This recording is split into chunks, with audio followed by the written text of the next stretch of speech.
तो देखो, अगर तुम पीसी और लैपटॉप यूजर हो ना, तो एक मस्त ऐप दिखाता हूँ तुम्हें।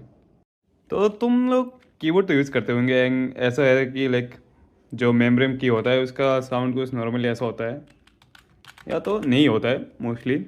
तो एक ऐसा ऐप दिखाता हूँ जिससे तुम मैकेनिकल कीबोर्ड की फील ले सकते हो।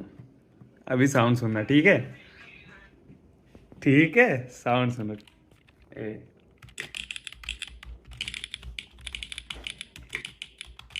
पूरा मैकेनिकल वाइब आ रहा है ना?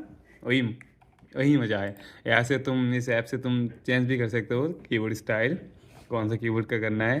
एंड वही मज़ा है भाई, देखो।